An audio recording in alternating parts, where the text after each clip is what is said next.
everyone, welcome back to my channel. My name is Emily and I hope y'all are doing awesome today. Today I've got another video in my Pride Month series talking about different LGBTQIA+ identities.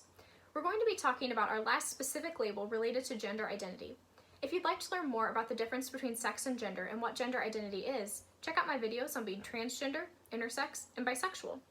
To review though, sex uses physical and biological characteristics to classify someone as either male or female. But gender is a socially created construct that describes the roles and expectations a person is supposed to fulfill based on their gender identity. A person's gender identity is their internal knowledge of what their gender is, or their own sense of what their gender is. Gender expression refers to the ways we outwardly express our gender or signal to others what our gender is using things like clothes, haircut, mannerisms, tone of voice, body characteristics, and behavior. Culturally, we often think of gender as a binary, meaning that there are just two options for gender, male or female. Gender is more than just the binary of male and female, though.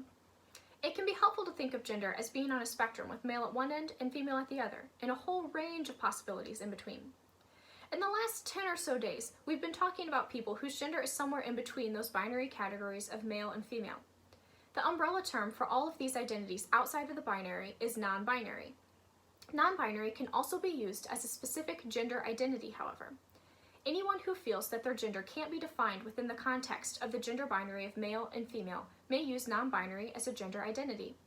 A non-binary person may find that their gender fluctuates between male and female, is somewhere in between male and female, is a mix of male and female, is simply neither male nor female, or maybe just doesn't exist at all. Some people who find their gender doesn't fit the male-female binary and choose the label of non-binary stop there. Maybe no current term or label fits them. They're still in the process of defining their gender identity, or they feel their gender identity needs no further explanation. Non-binary just describes them best. A person's reason for identifying as non-binary is their own, and everyone's reason is different. Some people feel that their gender identity needs further explanation, and they may identify as one of the identities we've discussed in the last 10 days, instead of identifying as just non-binary, or they may choose another label in addition to identifying as non-binary. The videos from agender up until this one are all examples of non-binary identities. Non-binary people may choose to use they, them, or z-here pronouns, but they may also use she, her, or he, him, depending on if they have additional identities. As we've discussed before, be sure to ask and respect people's pronouns. Non-binary people can be of any sexual orientation and any age. Don't make assumptions about a person's gender identity based on your perception of their partner's gender or your perceptions of a person's appearance. Non-binary people don't have to look a certain way, and you can't tell that someone is non-binary just by looking at them. Non-binary people don't have to look gender neutral or androgynous.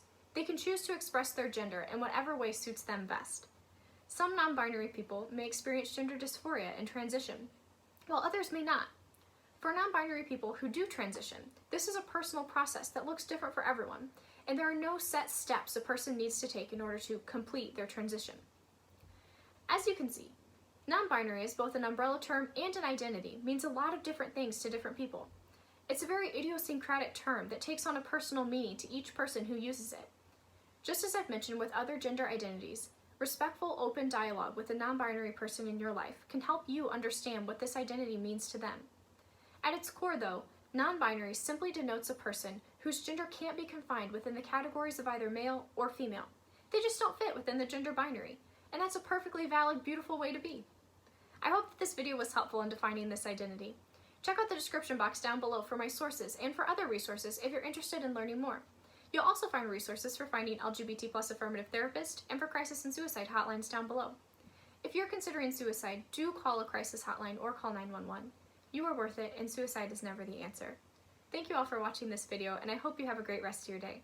I can't wait to see you in the next one. Bye-bye!